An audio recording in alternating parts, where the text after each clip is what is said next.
The truth occurs. The truth occurs. Hi everyone. Well, as a mom, and as a former teacher, I'm quite concerned about what's going on with our educational system. Not only from the point of view that the kids aren't learning very much in school and illiteracy rates are very high, but also in how the school system is teaching children to be kind of cogs in the wheel, in the machine, and dumbing them down and also teaching them to accept a police state. And here's another example of how this may be being put into practice. Schools spy on fat kids. The Bayshore School in Long Island has ordered 10 polar active monitors. These little gadgets that they put on the kids that measure their heartbeat, detect motion, and even track the students' sleeping habits, as they say here, in a bid to combat obesity. First of all, let me take a devil's advocate position. I would say that this is not necessarily all bad. I personally have had problems with my weight, and at one point when I was in college, I took a class called weight management, where we learned how to use exercise to get our heart rate up in the right range so that we could boost our metabolism and burn more calories and things like that. And we learned about activity, and it did help me somewhat to get my weight under control. So it's probably a good thing to teach kids about activity, but on the downside, there's something creepy about the school putting monitors on the kids. In one school, South Orange Maplewood School District, where they had used another sensor like this, something similar, upper grade students' marks in phys ed were based in part on heart rate monitors and activity sensors. It's getting, I think, a little too technological. I mean, gym class should be fun. You should be teaching the kids how to enjoy exercise. And I think putting monitors on them to see how well they're performing is putting a lot of unnecessary pressure on them and might actually turn them off exercise more than anything. Obviously, privacy concerns are also a big issue here, and disturbingly, some of the parents in this article said that their children were being monitored like this without parental consent. And on top of that, where is all this data going to go? And is it going to later maybe end up in the hands of insurance companies who will use it against the children? There's got to be a better way to teach kids about physical activity and weight management than to put electronic monitors on them. What that's really going to do is train the kids to get used to the idea of being tracked and monitored, living in a police state. To me, that fits in with things like, having to give DNA samples or being naked scanned at the airport. It's part of a bigger picture of invasion of privacy.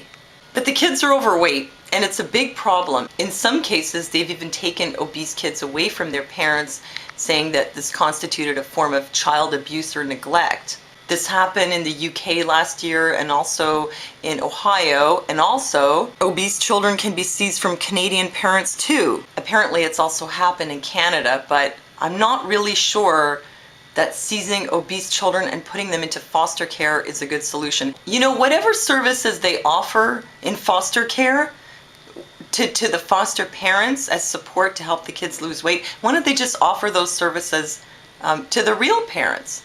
And why is this always about fat kids? I mean, if you can take a 112-pound 8-year-old away from the parents, then couldn't you also take an anorexic 17-year-old away from the parents? See, it doesn't make sense, because there's all kinds of disorders that children can have surrounding food. Would you say that it's parental abuse or neglect to let your child be anorexic and take them away into foster care? I don't think so. But why would they do that to obese children? Why don't they just provide therapy and support and whatever other kind of services that family needs to help their kid get better? In any case, in general, everyone's trying to figure out what to do with these overweight kids, and the educational system, of course, is stepping in and seeing where they could offer their help. And one French diet guru even suggested, why don't you give slim kids higher marks? Talk about overstepping your boundaries. I mean, what else are they going to do? Why don't they just take a personal inventory of the kids while they're at it and see not only what their BMI is, but how much time do they spend exercising? Do they smoke cigarettes? Why don't they give them a drug test, give them extra points for being clean? I mean, this is your privacy. What does this have to do with your grades at school? The school should be allowed to give you extra points because of your personal habits? I don't think so. And anyway, it turns out that the obese kids have a hard enough time at school as it is. Obese kids do worse at school. If there's an association between being overweight and having lower grades, that doesn't mean that lowering your weight necessarily will solve the problem directly. Like, there could be other factors. Maybe the overweight kids are more anxious, and maybe that has something to do with both why they're overweight and why they have lower grades. Maybe the overweight kids also tend to come from lower socioeconomic status families and have less access to good quality extracurricular physical activity programs and good quality nutrition, which would mean that maybe they're less healthy overall, and that might be affecting their emotional and mental state as well. Or maybe they have lower grades because the teachers are prejudiced.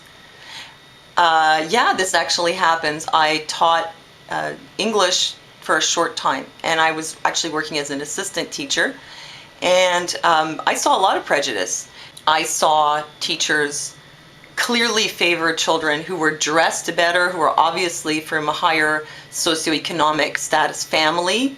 I saw teachers act in a negative way, showing obvious prejudice against immigrants, against visible minorities. Oh yes, I did see this. I hate to say something like that, but we do have prejudices, and teachers are not exempt to these things. So do they see overweight children and at some point maybe they just stereotype them as being less worthy of their attention? Do they give them less praise, less encouragement, less one-on-one tutoring? There could be many reasons for why the thinner children do better at school, but I don't think it's directly because they're thinner. But I can understand the schools wanting to try to help. And one thing that some schools did was try to revamp the school lunch program and get rid of some of the junk food.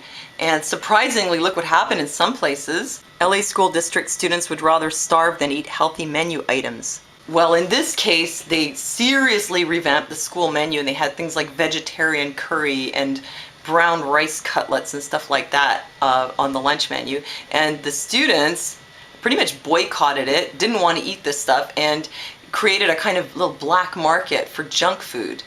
So, I think what happened in a case like this was they went too far to the other extreme. I mean, I can understand kids who've been eating, McNuggets and hamburgers all their lives not wanting to switch to vegetarian curry.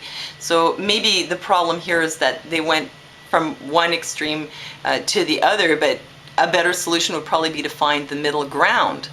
One of the things that's helped in the past was getting rid of soda vending machines in the school. Soda and juice are the biggest source of calories that have contributed to the increase in weight in Americans since the 1970s. It's directly proportionate to the increased consumption of corn syrup, and that's mostly in juice and soda. So maybe that's one tactic they could use, is to get rid of that. But monitoring kids with little electronic tags, like I said, I can see how that might help them in some ways to monitor their physical activity, but I'm really not for it. I think that it's too much technology, it's too invasive, and there's got to be a better way. And if they do it, I think they should have informed parental consent, and there should be some provisions on what they're going to do with the data. Let me know what you think. And thanks for listening to me, and I'll see you next time.